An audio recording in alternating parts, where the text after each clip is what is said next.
दोस्तों नमस्कार। इस समय 2024 के चुनाव को लेकर के सत्ता पक्ष एवं विपक्ष अपनी पूरी ताकत झोंक दिया है और आप देख रहे हैं कि 2 दिन से मुंबई में विपक्ष के महागठबंधन इंडिया की बैठक चल रही है और इस बैठक को लेकर के बीजेपी बेहद हैरान परेशान है। और आपने कल देखा है कि विशेष सत्र का एक तरीके से ऐलान कर दिया गया है, मतलब 18 सितंबर से 22 सितंबर तक विशेष सत्र बुलाया गया है 5 दिन के लिए। तो आप कल्पना कीजिए कि विपक्ष की बैठक को लेकर के जब से विपक्ष का महागठबंधन इंडिया नाम से बना है तब से बीजेपी को बहुत बड़ी एक तरीके से समस्या पैदा हो गई है। और आपने ये देखा है कि विपक्ष की बैठक दिन प्रतिदिन जो है मजबूत होती जा रही है, उसमें और जो है पार्टियां जुड़ती जा रही हैं। और आपने यह भी देखा है कि 2-2 बैठकें जिस तरीके से विपक्ष की हुई है उससे पूरी बीजेपी एक तरीके से बैकफुट पर पहुंच गई है। और अब आपको बताना चाहते हैं कि विपक्ष जो है महागठबंधन इंडिया नाम से जो बना है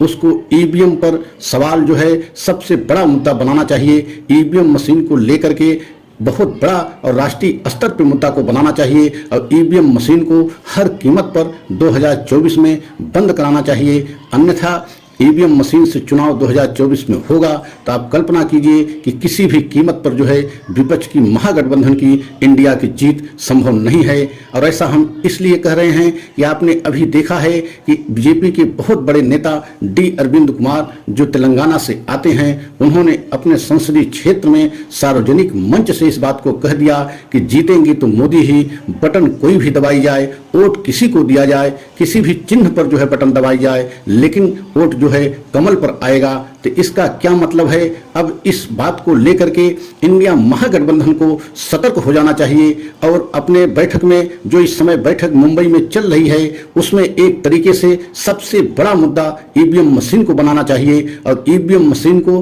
राष्ट्रीय स्तर पर जो है एक तरीके से आंदोलन चला करके हर कीमत पे ईवीएम मशीन को बंद कराए। अन्यथा अगर ईवीएम मशीन से 2024 में चुनाव हुआ तो आप कल्पना कीजिए, आप सोच नहीं सकते हैं कि जिस तरीके से ये आरोप लगाया गया है और खासकर विपक्ष के द्वारा, उद्धव ठाकरे के द्वारा जो शिवसेना प्रमुख हैं, उन्होंने सामना में स्पष्ट आरोप लगाया है कि 2014 और 2019 का चुनाव ईवीएम मशीन में गड़बड़ी करके जो है प्रधानमंत्री मोदी जी जीते हैं और 2-2 बार ईवीएम मशीन हैक करके एक तरीके से सत्ता को पर कब्जा हुए हैं। तो आप कल्पना कीजिए कि अगर शिवसेना प्रमुख उद्धव ठाकरे इतना बड़ा आरोप लगा रहे हैं और एक तरीके से कहीं न कहीं उनको कुछ ऐसे सच या ऐसा कुछ जो है सबूत मिला होगा, या जिस तरीके से बीजेपी के ही एक बहुत बड़े सांसद डी अरविंद कुमार अपने संसदीय क्षेत्र में इस बात को कहते हैं, तो इसका क्या मतलब है कि जीतेंगे तो मोदी ही, बटन कोई भी दबाई जाए, वोट किसी को दिया जाए, लेकिन जीत जो है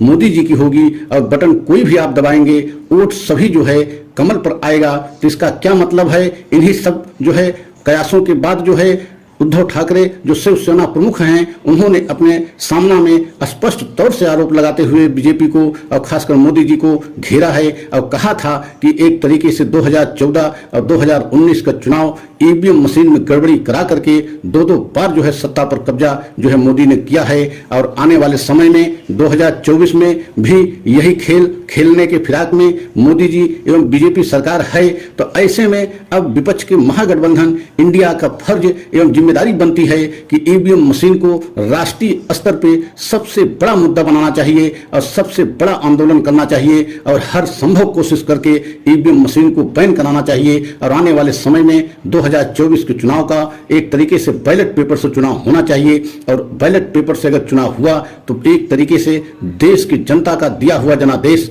जिसको सच में जनादेश दिया जाएगा, वही सत्ता पर काबिज होगा। लेकिन आप यह भी देखिए कि जिस तरीके से ईवीएम मशीन को लेकर के विपक्ष में तो यह कयास और जो है सवाल जो है उठ ही रहे थे, लेकिन पूरे देश की जनता में ईवीएम मशीन को लेकर के बहुत सारे सवाल एक तरीके से उठ रहे हैं और बहुत सारे सवालों एक तरीके से जन्म ले लिया है। और खासकर तब जब बीजेपी के इतने बड़े सांसद और एक तरीके से डी अरविंद कुमार सार्वजनिक मंच से अपने संसदीय क्षेत्र में अगर इस बात को कह दिया कि जीतेंगे मोदी ही, वोट किसी को दिया जाए, बटन कोई भी दबाई जाए, तो इसका क्या मतलब है? देश की पूरी जनता भी अब ईवीएम मशीन को लेकर के एकदम संदेह करने लगी है कि अगर ऐसा नहीं था, ऐसा नहीं हो रहा है, तो इस तरीके का बीजेपी के सांसद द्वारा बयान क्यों दिया गया, इसका मतलब है कि ईवीएम मशीन से कहीं न कहीं गड़बड़ी होती है। और आपने देखा है उद्धव ठाकरे तो यहां तक आरोप लगा दिया था और लगाया है कि जो है लोकसभा के चुनाव में ही बीजेपी यह खेल खेलती है और राज्य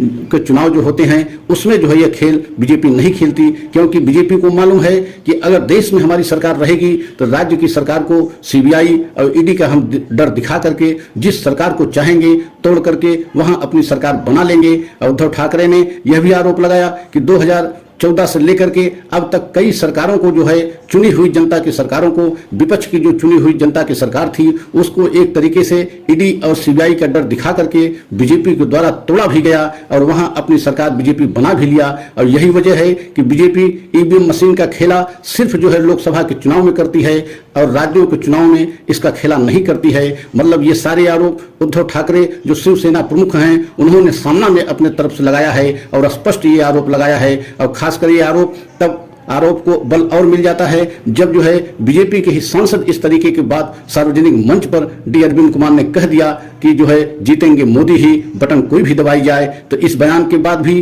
पूरे देश में इस सवाल को बहुत बड़ा बल मिल जाता है कि इसका मतलब है जो विपक्ष अब तक आरोप लगाता रहा उसमें सच्चाई है। और यही बात पूरे देश की जनता में जन जन तक फैल गई है कि ईवीएम मशीन की गड़बड़ी से क्या जो है बीजेपी सरकार दो बार सत्ता में पहुंची है। तो आप समझ सकते हैं अब इस समय इंडिया महागठबंधन को एक बहुत बड़ा मुद्दा ईवीएम मशीन को लेकर के बनाना चाहिए, राष्ट्रीय स्तर पर आंदोलन चलाना चाहिए और हर कीमत पर जो है ईवीएम मशीन को बैन कराना चाहिए और आने वाले समय में बैलेट पेपर से चुनाव होना चाहिए। और अब इतने सवाल उठने के बाद चुनाव आयोग को भी एक तरीके से अपनी पारदर्शिता जनता में कायम करने के लिए, अपना विश्वास जनता में जो है एक तरीके से सबूत के पेश रूप में या अपना विश्वास जनता के रूप में रखने के लिए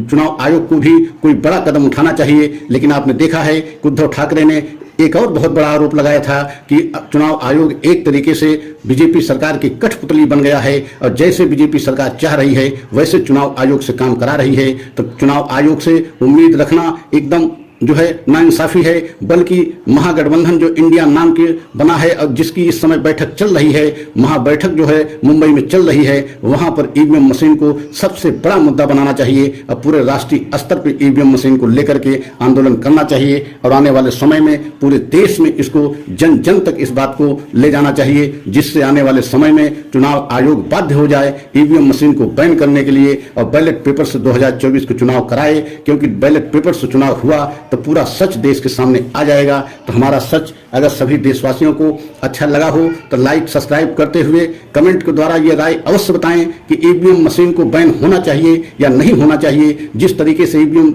मशीन पे सवाल उठे हैं उसको देखते हुए उसको बैन होना चाहिए और अगला सच हम पुनः आप लोगों को सामने लेकर के आएंगे। तब तक के लिए आप लोगों से क्षमा याचना चाहते हैं। जय हिंद, जय भारत।